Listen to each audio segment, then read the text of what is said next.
Hari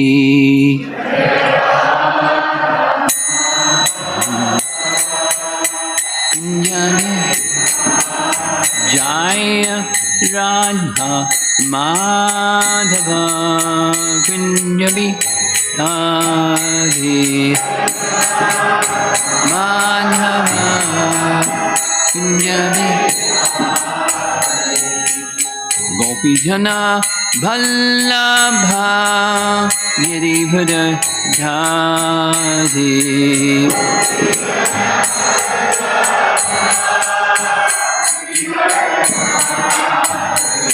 Gopi Jana Vallabha Girivara Dhari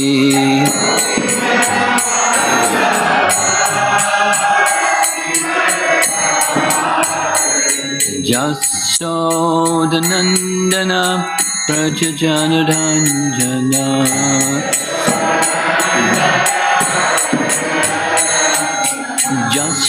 Jasodanandana Prajajanaranjana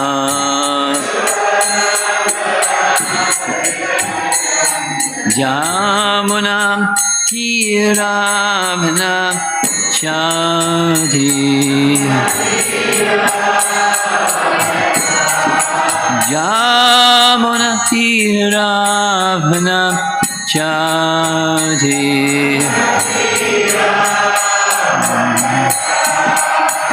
Jaya Radha Madhava Kunjabi Hari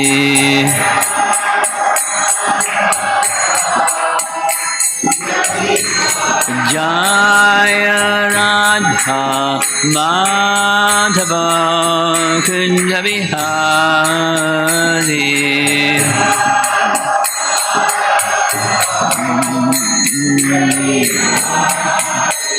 Gopi Jana Vallabha Girivara Dhari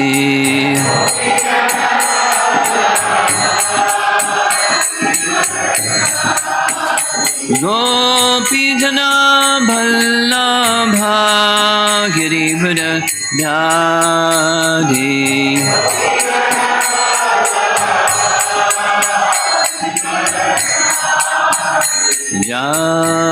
Jasodanandana Prajajanaranjana Jasodanandana Prajajanaranjana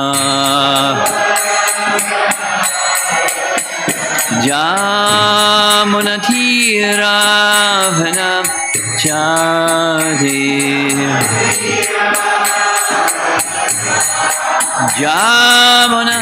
Jamunatiravana Chadi Jaya Radha Madhava Kunjabi Hari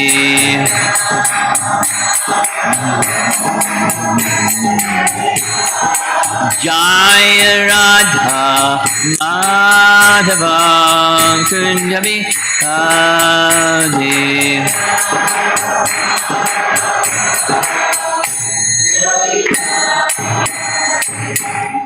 Jaya Vishnupad Paramahamsa Parividagacharya Astatarasatasi Simadhis Divine Grace A.C.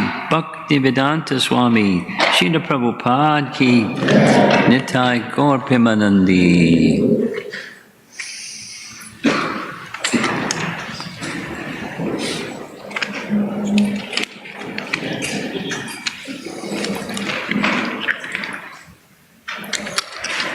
I don't know about all of you, but I really like this topic somehow.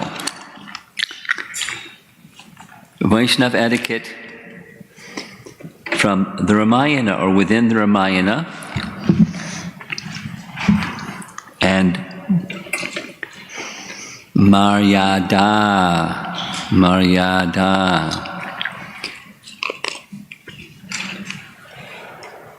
Nice word, Maryada.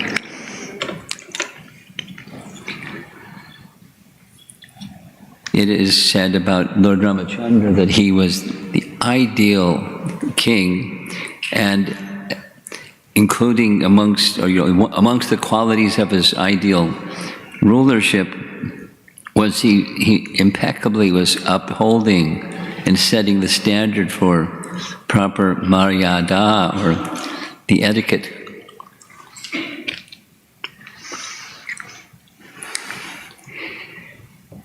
The selections this evening are not the same as the categories that Bhaktivinoda Thakur identified, and we followed that map or that methodology with the pastimes of Lord Chaitanya. This is selecting ways in which this etiquette was demonstrated. There was a particular etiquette that was demonstrated towards Vishwamitra Muni.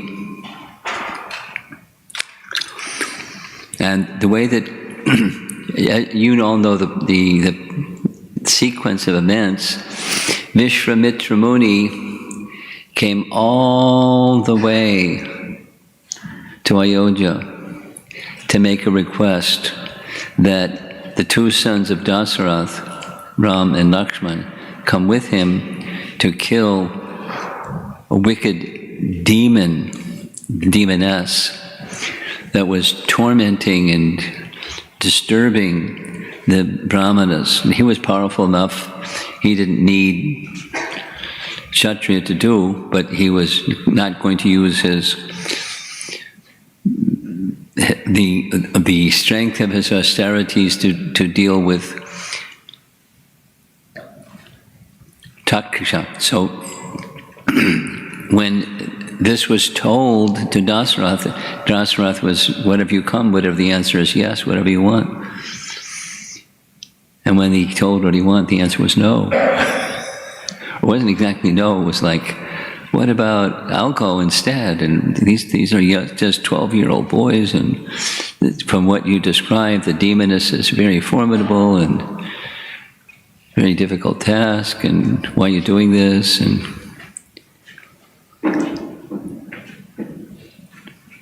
Vishwamitra Muni was getting a little uptight. It's part of the Leela.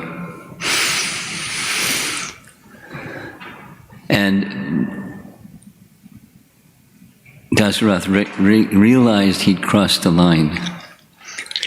So he backed off, and whatever you want. So the two boys went with him. And the way the narration goes, for 12 miles, they just followed him. They didn't say, "Where are we going?" And, "We're hungry," and "You have any lassi?" Or, they didn't say a word. Valmiki makes a point to describe that these 12-year-old boys, for 1.5 yojanas, this is quite a distance. One yojana is 8 miles, so 12 miles.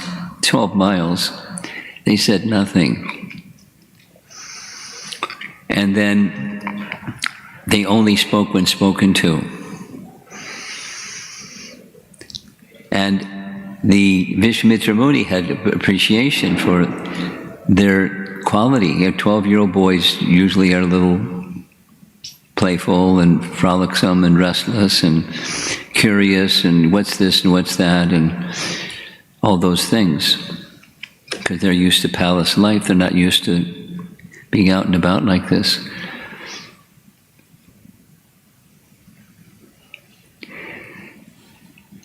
Vishwamitra recognized what they were doing was showing respect to their guru or teacher, and he was so pleased with them that the word is Shrusha, their service attitude, that he then spoke with them. And then they replied.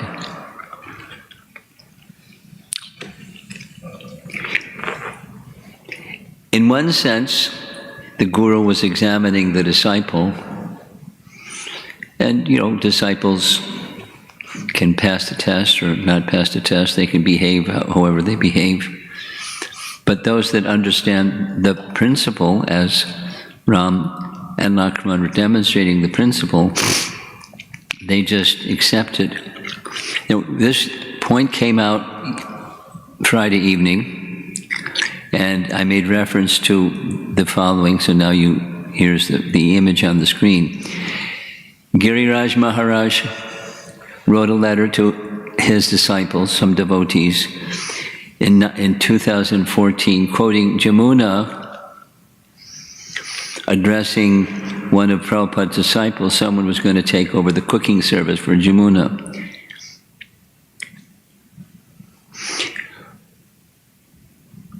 When you come, you will have to be like the cook I was for Srila Prabhupada. Namely, bring the prasad for respecting and leave unspoken to. That was the norm. Unless he gave some instruction how to make adjustment in the cooking, or unless he made the occasional comment. Giriraj Swami asked me to instruct you, so I am passing on this to you. It is a small aspect of the classical teacher-apprentice mood, serve in silence unless spoken to. While I never took a teacher mood with you, this is a rich rasa to explore on different levels.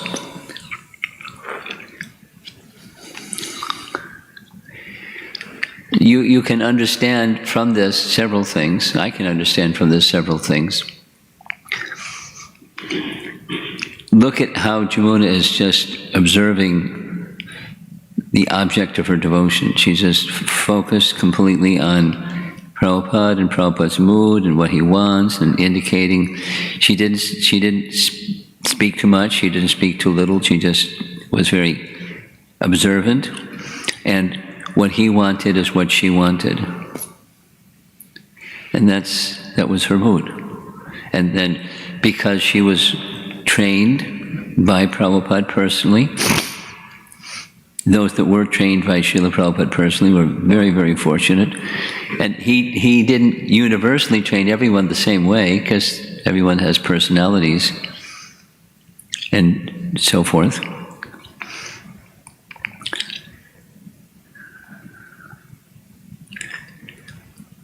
But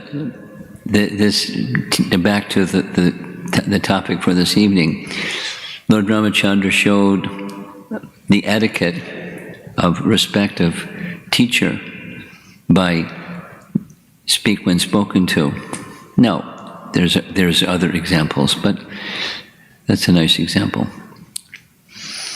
And towards Bhagavatas, there's a nice example here where Sugriva, this is where Sugriva is wearing the crown, and he's extending his right hand, shaking hands, making friendship with Lord Ramachandra. Right behind Lord Ramachandra's Lakshman, just to Lakshman's side is Hanuman. And Sugriva made an offense to Lakshmana. Now he made the offense to Lakshmana. There's a backstory. The backstory is those two fellows behind Sugriva were Dvidvita and Minda. Dvidvita advised the king, or Sugriva, pay attention to Ram. The other fellow is not so important, it's Ram. Pay attention to Ram. On two occasions during his initial meetings with Sri Ram and Lakshman, Sugriva honored Sri Ram with a seat made of flowering branches of the sal tree. He plucked another branch for himself, too. In both meetings, he failed to offer a seat to Lakshman. Hanumanji quickly plucked branches and offered to Lakshman respectfully. So this is an episode. It's not exactly Ramchandra showing proper etiquette, but it's Hanuman knowing what the proper etiquette was. That Lakshmana is to be honored as much as Ram is to be honored. And the principle is the service to Bhagavan also includes service to the Bhagavatas. It's a lesson from Ramayana. One can legitimately say they're equally important, or service to the devotee of Bhagavan is even greater than the service to Bhagavan. That is to say, he's pleased by the mood of humility in serving those who are dear to him. Now there was a little discussion, and here's an example. Supposing there's somebody who has done something, said something, spoken something that was very hurtful towards you. Now we had this nice discussion based on Mukunda's question, is it okay to feel those feelings of hurt? And Acharya Nishti gave a nice example where Jad Bharat felt hurt, but he transcended it. He just went past it. Here's Lord Ramachandra. Now, it doesn't describe what Lord Ramachandra felt, but we can deduce from the experience. He never spoke badly about Kaikeyi, although Kaikeyi was the one that said, don't become the king and go into exile for 14 years. Not become the king is one thing. Exile for 14 years? And she's the instrument. There's a little episode. After 13 years of the 14 years in the forest, Lakshman was musing about Bharata, what Bharata must be feeling, because Bharata had made this vow before leaving Chitrakoot: if you don't return in 14 years, then I'm going to enter into fire. And he meant it, and he was prepared to do that. So he was going to be an ascetic like Ram was going to be ascetic, while just placing the shoes or the padukas of Lord Ramachandra on the throne and worshipping those padukas. We'll see shortly.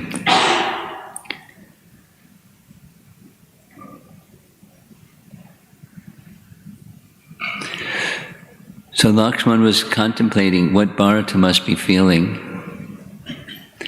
Great separation, because he, Lakshman, was with Ramachandra, and Bharata was without Ramachandra. So, the Gaudiya Vaishnava teaching is separation has more intense kind of love than the meeting, but it's pretty nice to be in association rather than being in separation. So in any case, he was appreciating his good fortune being with Ram in this intimate way for 13 years, poor Bharata. And as he's speaking about how Bharata must be feeling, in the same breath, he recounts the evil act of Kaikeyi that brought about this predicament in Sri Ram's life.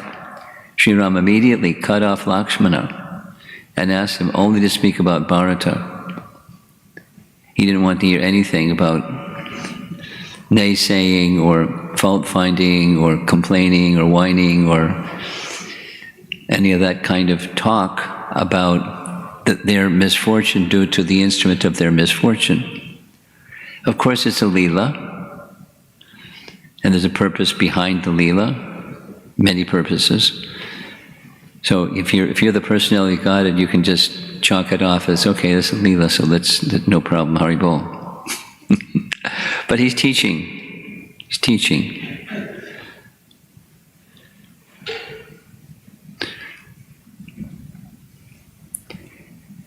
There's another. You see these three paintings. It's from Bhagavatam, from the 10th canto Bhagavatam. There was a situation where there was a king who was known for being very charitable to brahmanas, and one of the things that he liked to do is he gave cows to the brahmanas. So one cow that he gave to a brahmana somehow wandered back into the herd of cows, and he then gave the same cow to another brahmana unknowingly.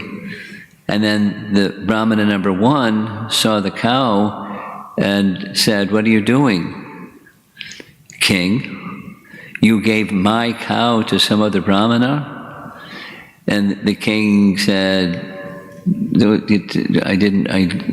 pardon me, I didn't know what happened. I'll give you 10 cows. No, I want that cow.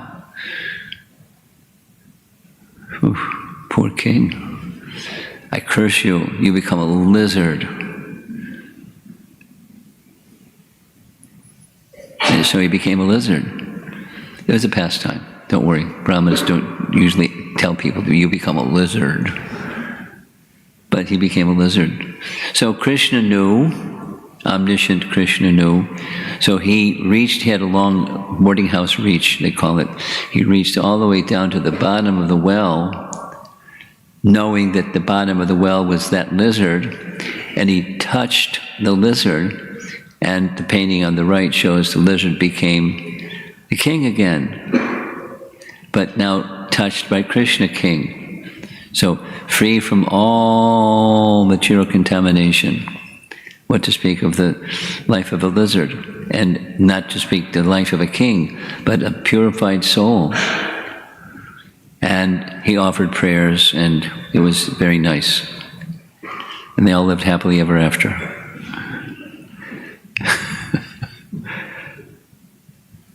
So don't blame the instrument of your karma. So Ram lived by that principle.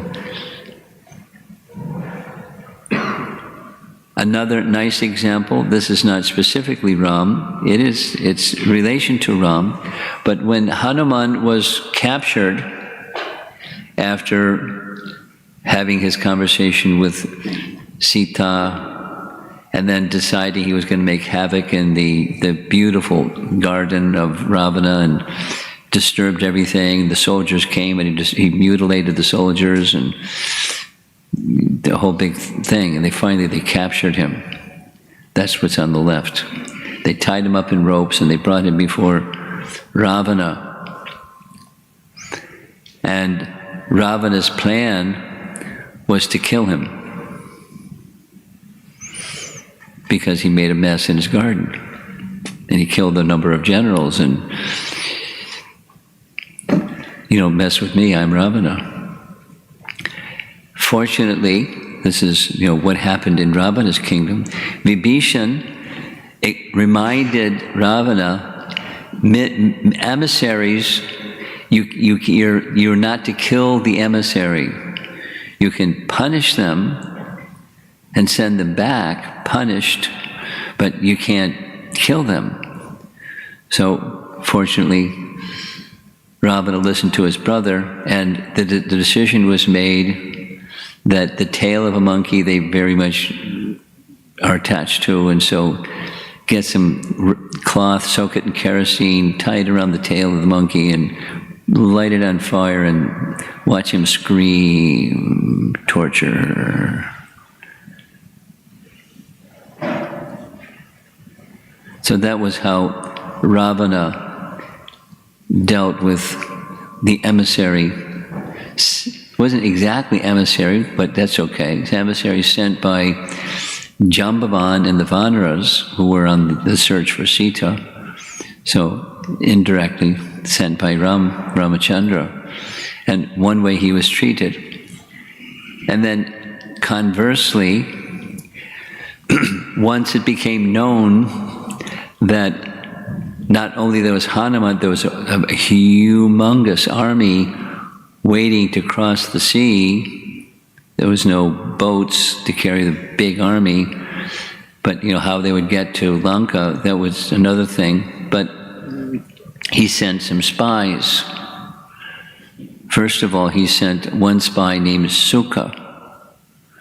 And Sukha accepted the service of becoming a spy. And Sukha had the ability to transform himself into a bird. Doesn't say what kind of bird. Maybe a parrot. Doesn't say parrot, just says bird. And he went to the place where the Vanaras were just to do some reconnaissance and, find out what's going on. And further, there was a message from Ravana to Sugriva. And the message to Sugriva, because he's the commander of all these Vanaras. So if he could put a wedge between Sugriva and Ram, that would be good. Divide and conquer, right? If you're a military guy. So Sukha was carrying a message from Ravana to say, I haven't wronged you. We're not enemies. Why are you making this plan to come and have a big battle? And there's no moral cause or dharmic cause. So leave it alone. Just stay over there and the other side of the sea. That was the message, but he didn't get to deliver the message because when they detected his presence,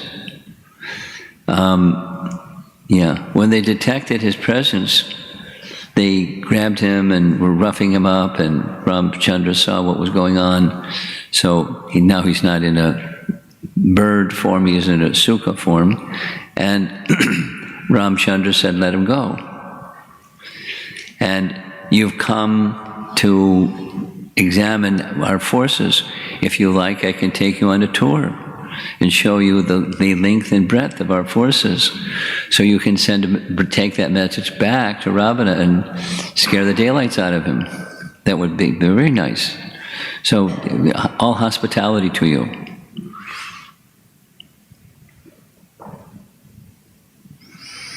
And then he went back. And Sukha informed Ravana, whoa, really big army. You sure you want to do battle with this big army? Ravana was really angry at Sukha. Really angry at Sukha. So he sent 2 more spies. But before that happened, Sukha delivered the message to Sugriva. Why are you doing this? There's no enmity between us. Let's be friends. Haribol. And here's from Valmiki Ramayana, here's his reply. Ravana should be informed that I am neither his friend nor his well-wisher. Indeed, he has formed an enmity with Ram, and is thus my sworn enemy as well. For stealing Sita from Ram, the demon deserves death at my hands, and that he shall receive in due course. So that's when Sukha went back and said what he had to say. He delivered the message. So then Ravana sent 2 more spies. Somehow the second spy was also named Sukha. It may have been the same fellow, it doesn't say. And Sharana.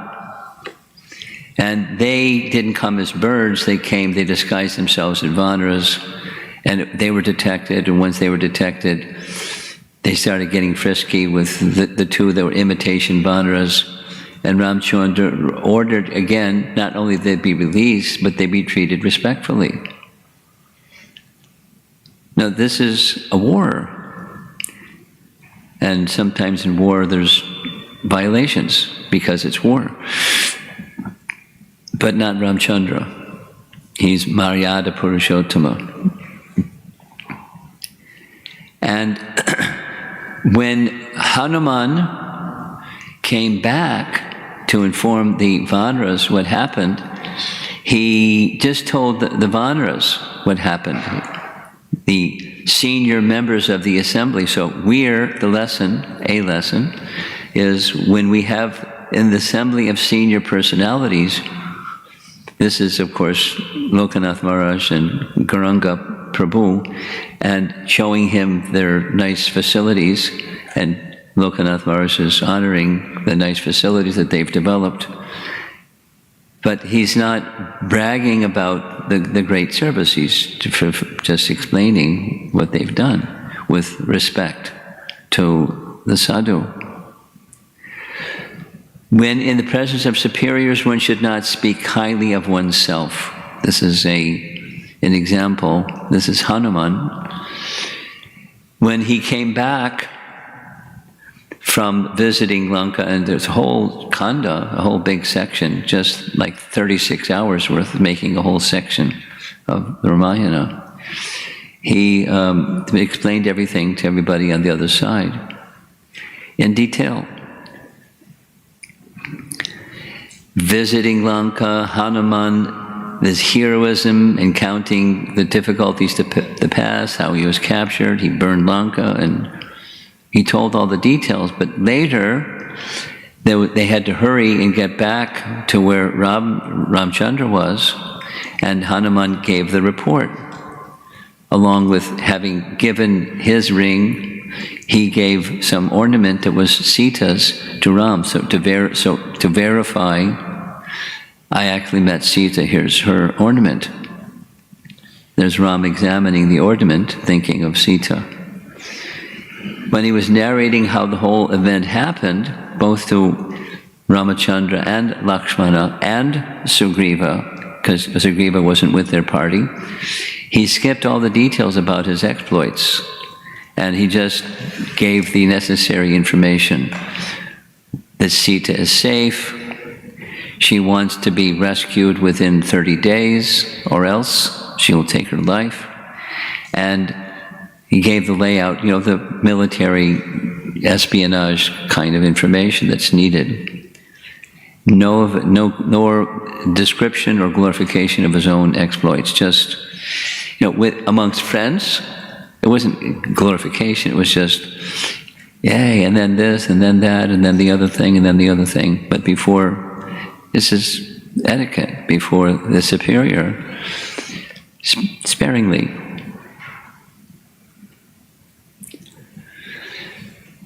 Then another event, it's not chronological exactly, but Vibhishan abandoned he abandoned Ravana along with his ministers and came to take shelter of Lord Ramachandra.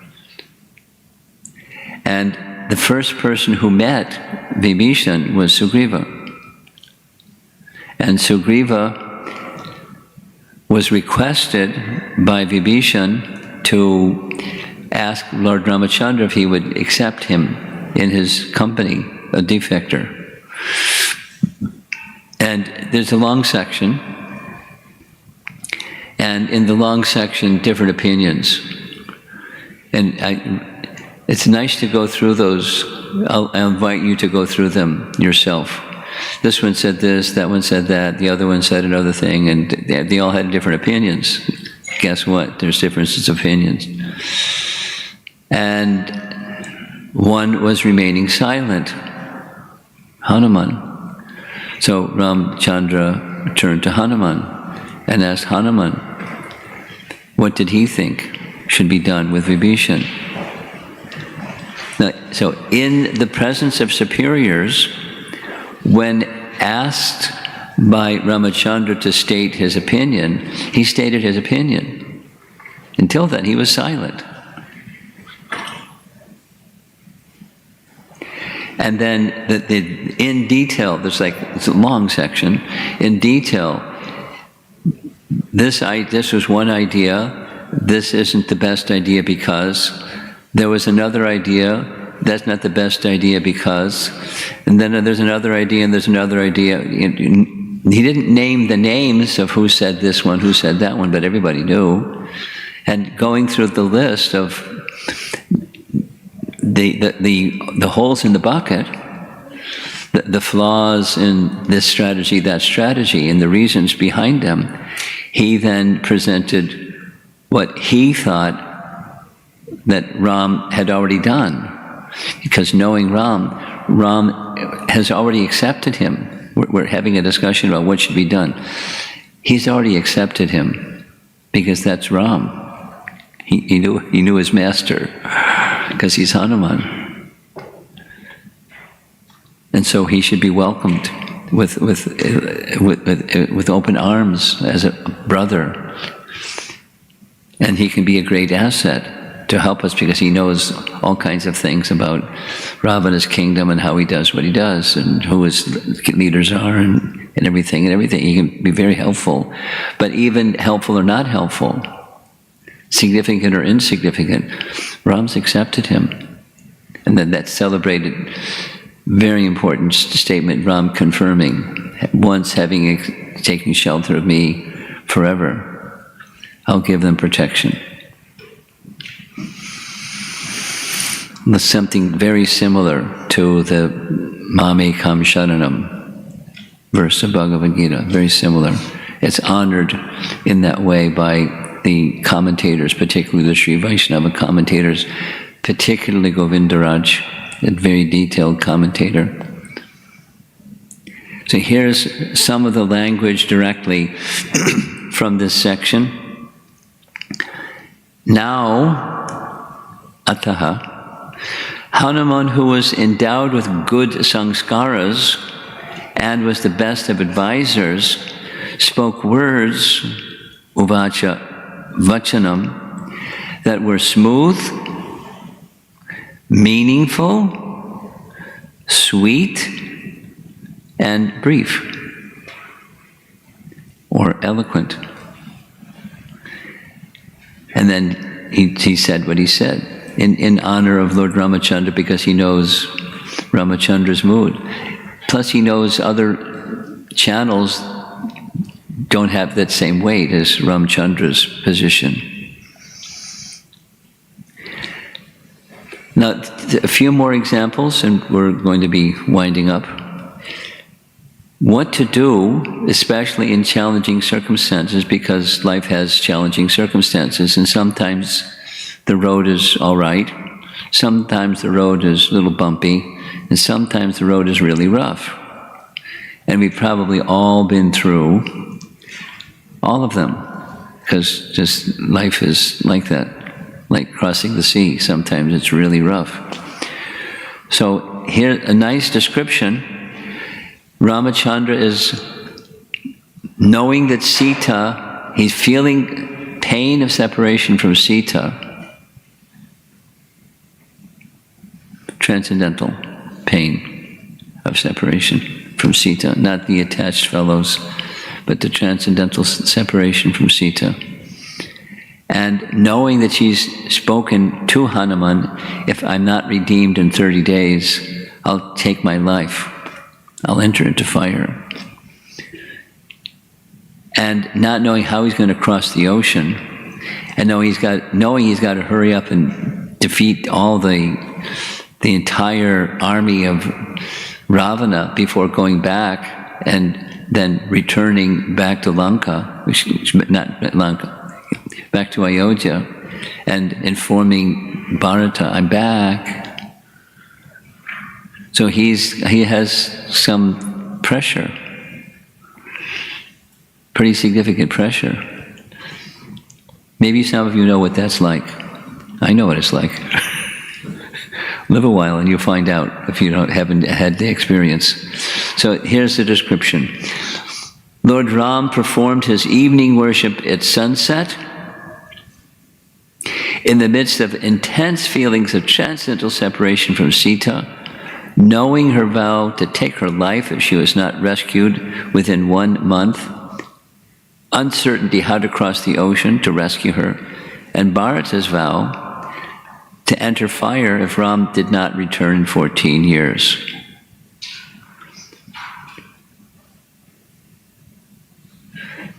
Stay the course. For us, it's, Krishna will help us. And for Ramachandra, his pastime will prevail anyways. But he's showing by example how we can face challenging circumstances, very extreme challenging circumstances. And amidst challenging circumstances, there's a very nice section where Bharata returns back to Ayodhya with joy looking forward to seeing Ram, but when he doesn't see Ram, he doesn't see Lakshman, he puts two and two together, something's not right. So he enters into the royal palace to see if he can find out, and his father's dead. And his mother greets him very jubilantly. "Oh, you're the next king." What? And then the story unravels, and he's so angry. Banished for 14 years. I'm going to find him and bring him back. He's the king. Not he should be the king. He's the king. And so he gets some assistants together, and he goes on a little journey to find Ramchandra somewhere in the forest. Find the needle in the haystack. And he doesn't know where to go. He comes across Bharadraj Muni. We know who Bharadraj Muni is. At least in Valmiki Ramayana, he was the assistant of Valmiki. And Bharadraj Muni greets him very respectfully. And he knows what went on back in Ayodhya. And so he says, I understand you're looking for Ramachandra. I hope you don't have evil intention to harm him. And Bharata goes, no. He breaks down and sobs, and what have I done to earn this credit? I want nothing but Ramchandra to be the king, and please don't consider that I have some ill motivation towards Lord Ramachandra. And Bharadraj Muni said, I was just testing you. He didn't say it quite like that, but I knew who you are and your intention. And so there are circumstances, as we discussed already. Sometimes our actions and speech, while intended this, are interpreted as that. This question came up in our discussion. You just misunderstood. You can go flip the other way too. The subordinate person can be misunderstood by the superior. The superior person can be misunderstood by the subordinate. And what to do when those conflicting situations come?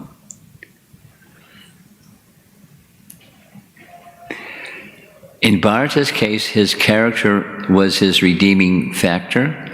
When he went all the way to Chitrakoot and made his appeal in very strong way, and Ram said, in a very nice way, no thank you. The most important thing for me is upholding the word of my father. He said, and so that's it. For 14 years I'm in the forest. You go back and rule. And then the shoes. For the coming 14 years I shall live in a hut outside Ayodhya. I shall survive only on fruits and roots. My hair will be matted. At the end of this time, if I do not see you return, I shall enter blazing fire. So this is an artist. There's different illustrations I've seen. This is a nice one. There he is. The shoes are on this little altar rather than on the throne in Ayodhya, but he's worshipping the shoes of Lord Ramachandra in a little cottage outside Ayodhya. And the whole time, his heart is with Sita and Ram. And sure enough, in time, Ramchandra comes back, and he's very happy to see Ramchandra return back to Ayodhya. So in this section, it's not just Ramchandra, but the personalities intimately connected with Ramachandra, with a few exceptions, are models of proper respect and proper Vaisnava etiquette in so many very taxing situations that we'll never know what they're like, but it's a pastime to teach us. Two things, and I'll end. Just hearing these pastimes, of course our scriptures teach us this over and over, but something happens inside the heart, the purification of the heart. And just by hearing the Supreme Lord in His activities, and His devotees, and His loving dealings, and all of those nice things, it's the spiritual world, and the pastimes are enacted to give us guidance, but also purification, so that we can live our lives directionally, at least, like that. It's purifying, however much one understands or doesn't understand. By hearing and hearing and hearing, piety, massive piety, spiritual piety is accrued and accumulated, and that spiritual piety will carry you in your life through tribulation and through circumstances that are up and down and sideways, and sometimes spinning around. And it happens because that's the material world, but it gives us purity and strength. And second is at least principles, examples of principles, because principles we heard the first evening, examples of those principles that help us understand this is really how it looks like. This is the gold standard. And even I'm not there yet, that's okay. That's the gold standard.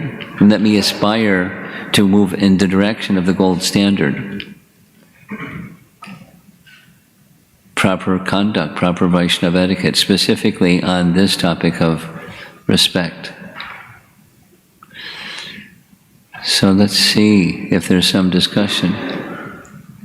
Pastimes are nice, then application is another story.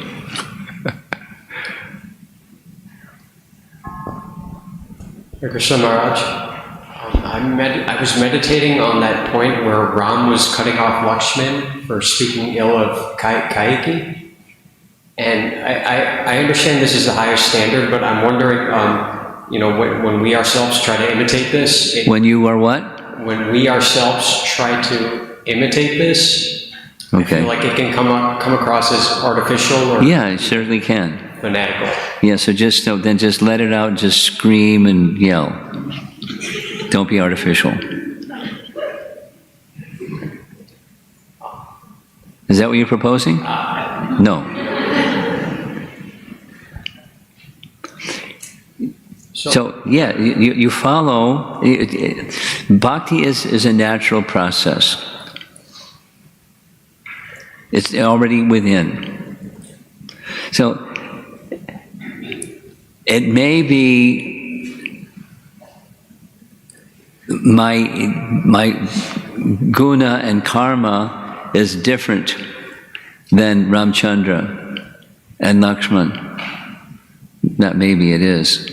So I'm going to feel something. This is a little bit like Mukunda's question. You weren't here for Mukunda's class yesterday. No, I was. Okay, I know you weren't. So I'm cueing you in, looking at Mukunda, looking at you. And he asked a similar question. To have feelings like that, is it okay? Humility, okay, great. And to understand the other person, okay. But what about having those feelings? Is that okay? That was his question. I mean, I'm making it simple, but it was his essence. So yours is not so dissimilar. It's similar, but not so. What to do? Do I just like cosmetically paint on something that's not me and smile when inside I'm going, and that goes on.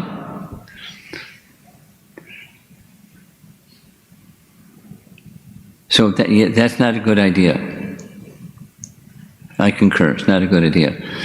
But if you don't just bottle it up rather than let the cork fly and scream and shout and all those other things. That's not ideal either. So follow as much as you can, according to your nature, your capacity, the spiritual trajectory that you're on. That's the higher standard.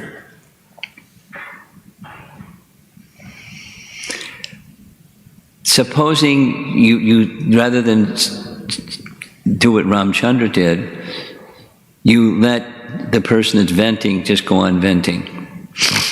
And you may vent along with them. That kind of thing goes on. It's not like we're supposed to shut off, just take your intelligence and turn it into the off position, and you don't see or feel anything. You just become numb and dull, and that's not recommended. You're discerning, and there's misconduct. What Kaikeyi did was very bad. But he didn't dwell on it. And he didn't want to hear others dwelling on it. And so, because Lakshman is Lakshman, he has a feeling for Bharata, and he has a feeling for Kaikeyi. But he didn't want her. He didn't say get rid of that feeling. He just didn't want him to talk about it. Don't fault find, please. Inside or outside. So, supposing we're not there yet, don't fault find. It has consequences. Not for the other person, for me. Fault finding doesn't help any situation. Doesn't help you, doesn't help the person, doesn't help the dynamic of what's going on. It's damaging to you and those that hear it. So what to do? Now back to your question. When you're not at that platform that Ram is on, what do? Don't fault find, and then come back. The principle that I've been speaking about for this 3 classes and 1 more class: respect.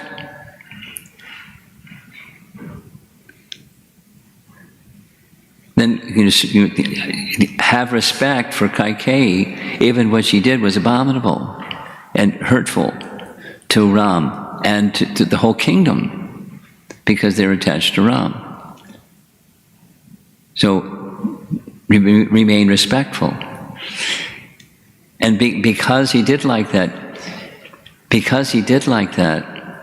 when he came back, Kaikeyi was already very, very sorrowful, and because Ram hadn't gone on the vilification program, for 14 years or any part of it, his purity lifted her.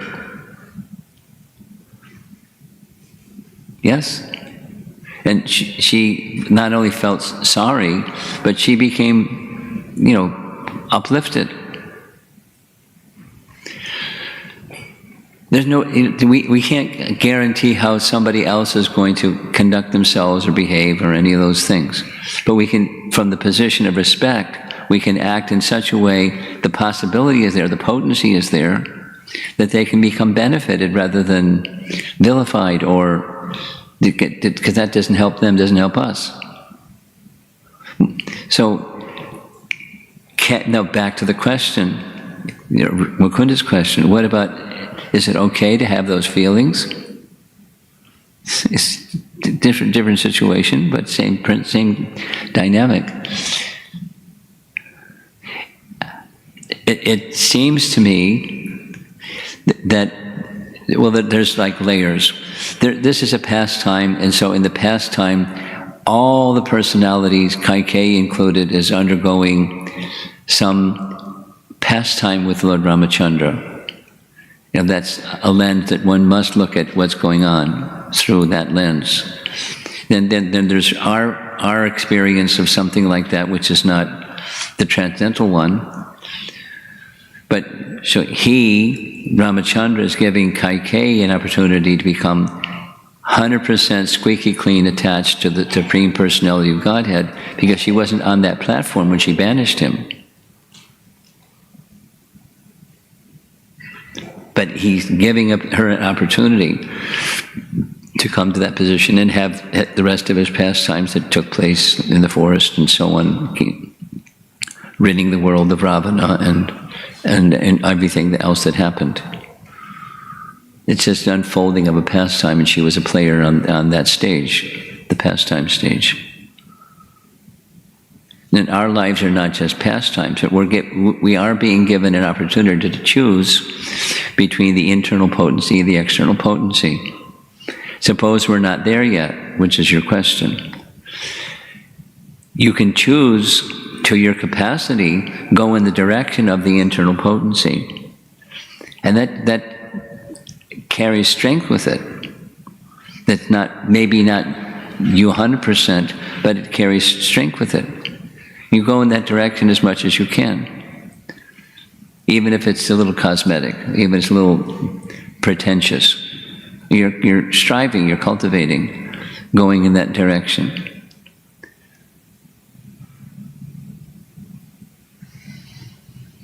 That's easier said than done, but that's advice. Behind you, Golok. Hare Krishna Maharaj. Sometimes we may get stuck with the details of pastime or incident. So, how to understand overall picture and see it may be a Lord's plan? How to understand the overall picture of a scriptural text? A text or a real time? No, you just say the whole sentence slowly. How to understand the overall, it is a plan of Lord? That's a nice question. Why does the personality of Godhead come into this world anyways? And then there's layers of understanding. Printanaya sadhanam, vinashaya chaduskatam, dharma sangsta.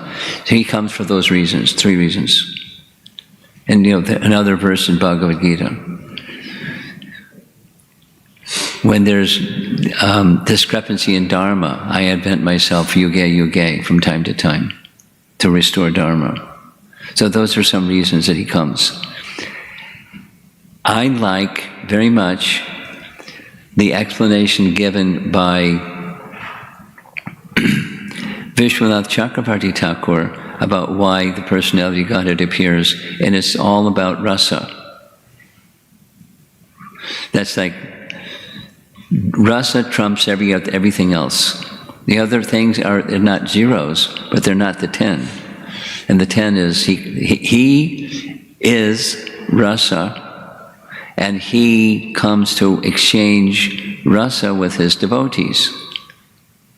And so he has pastimes with his devotees. And then he has exchanges with those who aren't devotees, who may become devotees. But just by his presence. But to become devotee means then there's a rasa between the not yet a devotee and becomes a devotee, and then a rasa.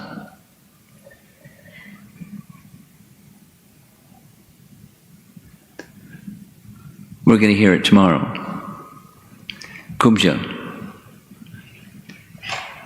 became a devotee just by association with the personality of Godhead. And he recognized, here's a devotee. And so, that's the big picture of all there's little pieces of the picture. And then the little pieces of the big picture is rasa. That's my understanding. He comes to exchange loving dealings with his devotees, directly and indirectly, primary and secondary rasas. And then one can analyze his pastimes accordingly, because he's just churning the love of his devotees in different ways. So they experience secondary rasas that enhance their primary rasa. And then there's other things that are going on simultaneously. That's the big picture. Supposing people don't know that particular big picture, the rasa part, then they can become fascinated by and attracted to and immersed in the pastime. That's nice. It's very beneficial, very purifying, and lovely. And if one gets the association of Lord Chaitanya or his associates, then one may get that deeper understanding also, along with the details and the details and details. I don't know if that's what you're looking for, but that's my answer. Yes, Maharaj. And I was thinking more on like real time or like in current. You're thinking more on? Current situation where we may go in detail of an incident but cannot understand the overall. Okay, that's what you're asking specifically. Well,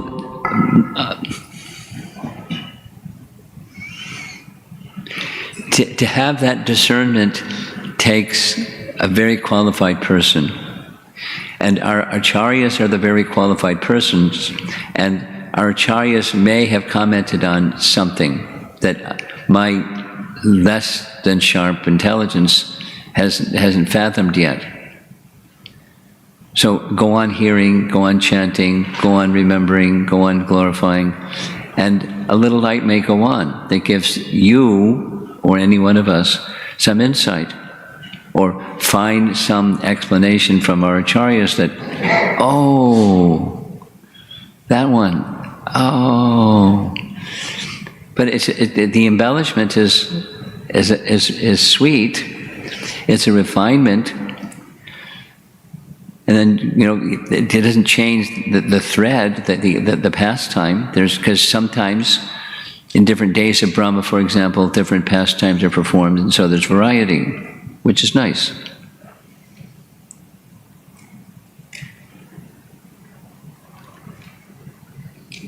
But if we pick up on the essence, then the detail gives further taste to the rasa. And I may not understand that finer detail, and that's okay. Wait a while, and further purification, and then the flavor starts to come, the rasa starts to come. This is what's going on. And that's what our acharyas do. They reveal those things to us. Does that touch on the point? Okay. Okay.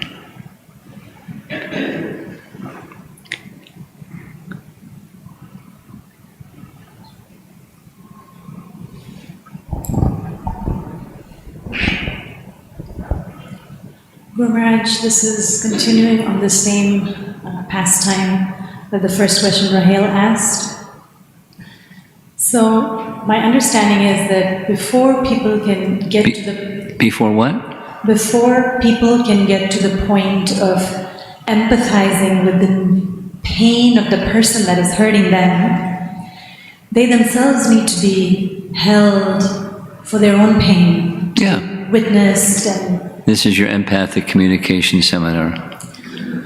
My question arises in that when I am trying to provide a space where people can be heard and witnessed and empathized for their pain, they bring up stories about devotees. And to protect themselves and me from offenses to devotees, my understanding is that if we can focus on what are your feelings and your needs that are not being met rather than pointing fingers at somebody, and I don't get sucked into the stories and the judgments, then both of us are being protected from offenses. Then it's just guyamakhyati prichti. The techniques of a counselor.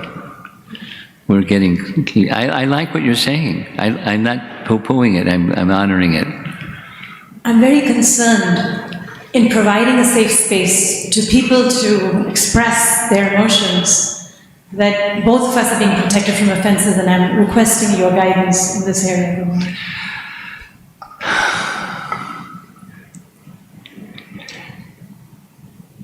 purity and experience or wisdom make the difference between being able and not being able to do that? Supposing one is not pure, supposing one is not wise, then the other stuff comes in. You know, the medic with the medic's bag, I'm going to fix this person's problem, and then you get all involved in the problem, and you know, you lose track of back to his, you know, the big picture. You know, you just get sucked into the material energy. So purity and wisdom. Wisdom, by that I mean not just knowledge, but practical application of knowledge where you remain attached to the transcendence or to the Supreme Person. And there's no guarantee, just a comment back to you about giving people that space. There's no guarantee that they get the space and they say blah, blah, blah, that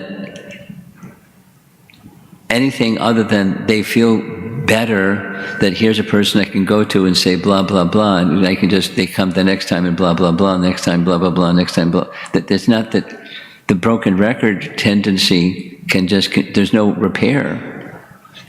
It's just, now I have a place I can go to and say my blah, blah, blah thing.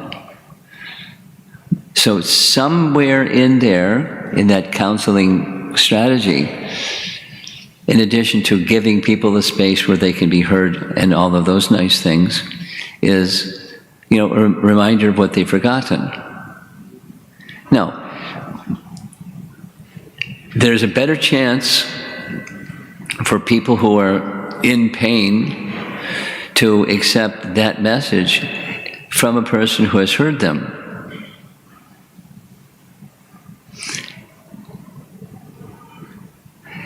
And you take that risk when you remind them of what they've forgotten, and they can, you know, shut you out. But don't neglect it. You don't hurry it up. But don't neglect it either. There's a lot of pain in this world. You'd be a very busy janitor for the rest of your life. Shri Shri Radha Shyama Sundara Ki Jai.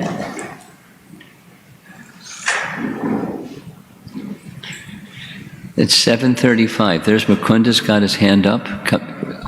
Prabhu, up in the front. Okay, he's got one. Go ahead. Thanks so much. I apologize for the heaviness of this question a little bit, but I guess just to generalize it to all religious institutions, maybe there seems to be a challenge of. I think if we look at the I don't know what the word is, like instances in the history of religious institutions where misconduct goes unchecked until much later. There's probably many reasons for those things, but I think that one reason in this context of etiquette is that constituents are kind of like maybe subconsciously or consciously given the message, like as if you were to speak up, that's like a disrespectful thing. And so then I think that can lead to this, I think that's an aspect that leads to difficulties. So I guess my question is just that there seems to really be a fine line between exercising respect while, you know, justice is served, but versus like putting your feelings under the table and like just don't worry about it, don't say something because it's disrespectful or... Well, step out of your question for a moment, and this phenomena may exist within religious institutions, but it exists outside of religious institutions.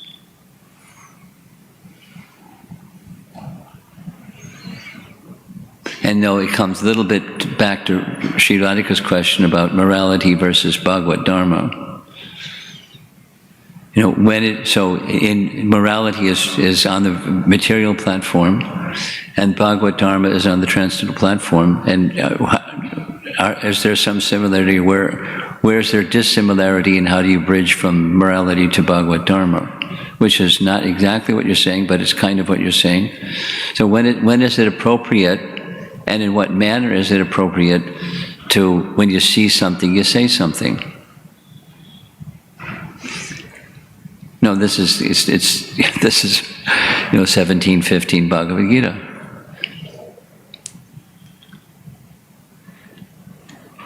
One can say something appropriately. One can say something if one is in the position of a guide, or teacher, or parent, or the superior. So if I see something, I can say nothing, or I can at least responsibly take it to somebody who is in the superior position. But it's not like I have to have me knocking on their door all the time, because I see lots of stuff, and I'm breaking my knuckles because there's too many things I see, too many knocks on the door. So then sparingly, and yes, can things escalate? Yes, things can escalate. And then there's hurt later on, and we feel badly because there's hurt later on. At the same time, it takes intelligence, because sometimes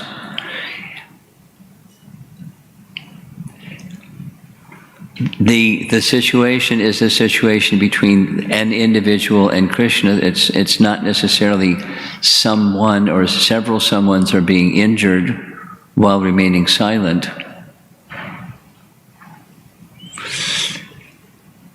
But it's a situation between that person and Krishna, and their relationship with Krishna. I'm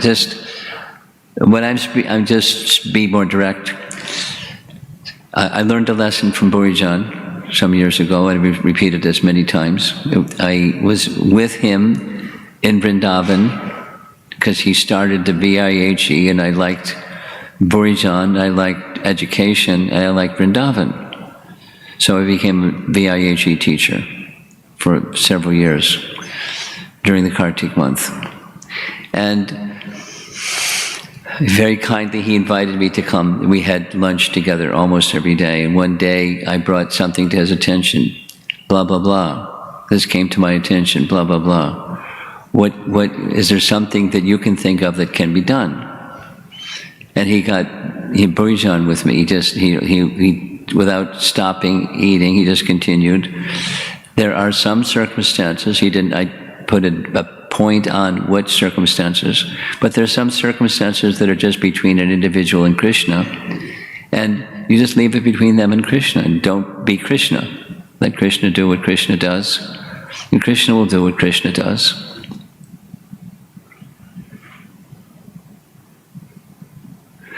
So back to the delicate, fine line point that you're making, which is,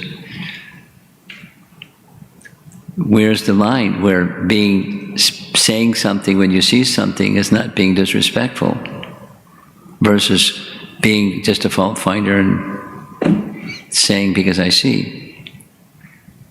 It takes intelligence. Where does intelligence come from? Supersoul. So you and I and members of this religious organization or members of the world need to have a strong relationship with Krishna and strengthen that relationship with Krishna, so that better intelligence will come from Krishna to us, how to deal with this situation, that situation. That's the Supersoul connection. Then there's Guru, Sadhu, Shastra, the other two. Sadhus who I respect, and I go to those sadhus, like I did with Burijan, and what could be done about this situation? And it was I don't even remember what the particular thing was, but whatever the particular thing was, that was his evaluation of that particular thing. Plus, it was a lesson that it's still with me after so many years. Some situations is between that person and Krishna. And now, back to when some persons are on the receiving end, what was the phrase that Jamuna Jivana used? Where's Jamuna Jivana? He took our son to suffer. Huh? He took Jiva to suffer. So the... Huh? Power differential. Yeah, power differential. Thank you. Yes. Thank you. Thank you. It's an issue. That term is a contemporary term, and it's a term. It applies not only to religious organizations but to life. I mean, I won't go into it with politics, but it's abundant in politics. Power differential, and then people get stepped on because they're expendable. Anyway.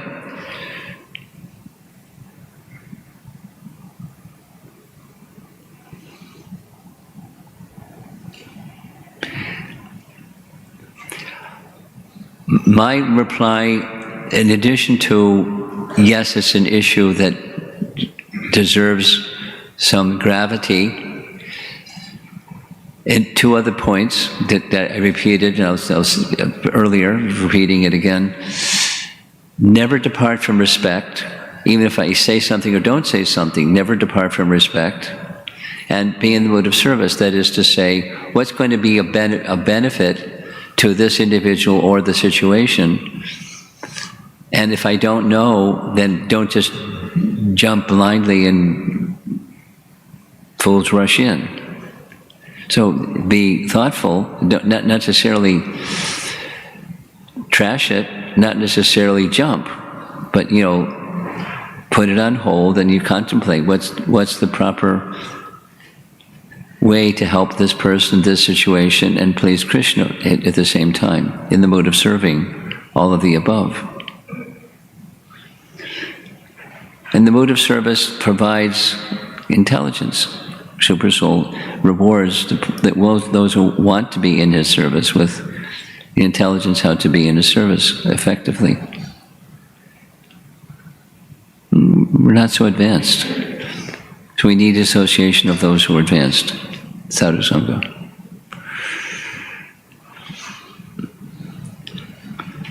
Okay. One last question. Would you like the last question?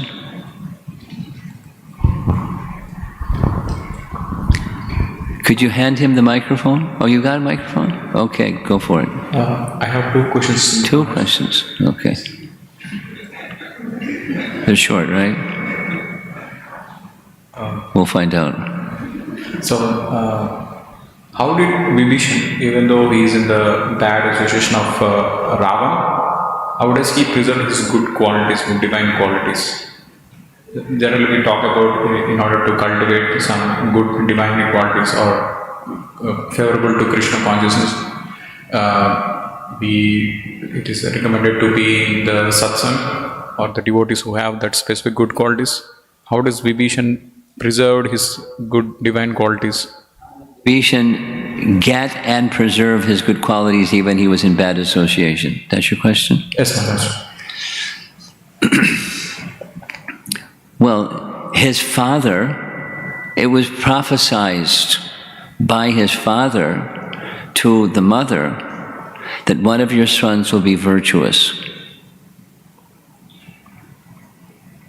So his father was a very elevated person, and he could see before even the child was conceived what he would be. And so that power, that Shakti, that who knows what Vibhishan was before he was Vibhishan, but that tendency was with him, and the blessing from his father was with him.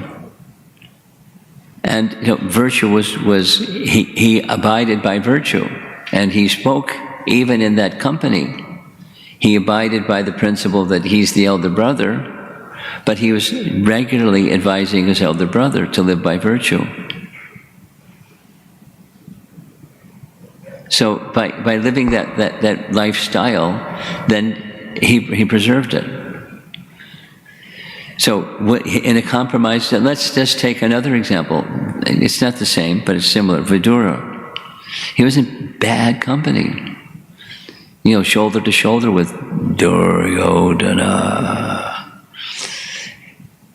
Bad. But he continued to advise, but he, Vidura, had Krishna's association. He was Krishna Bhakta. So the detail of, I'm not if Nityananda Pran was here, or one of the other devotees that are immersed in Ramayana could probably give a more pinpointed answer to your question, how did he preserve his Krishna consciousness in that bad association? He would probably give some details that I'm not familiar with. But it was in him, and he lived that way. And he knew the difference between right and wrong, and he abided by what was right. And he tried 3 strikes and he was out, so he left. Second question. Thank you, Maharaj.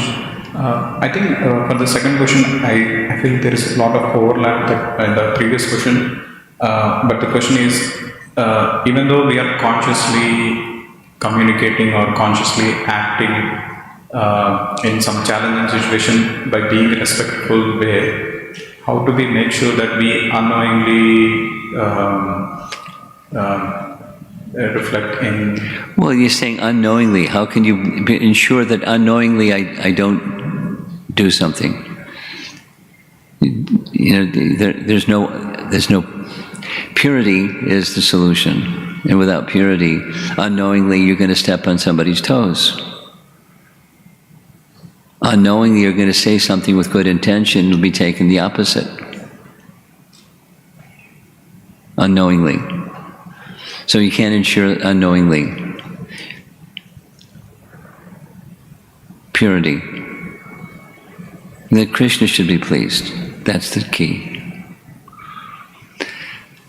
Thank you very much. We'll see you all tomorrow morning. Srila Prabhupada ki jai.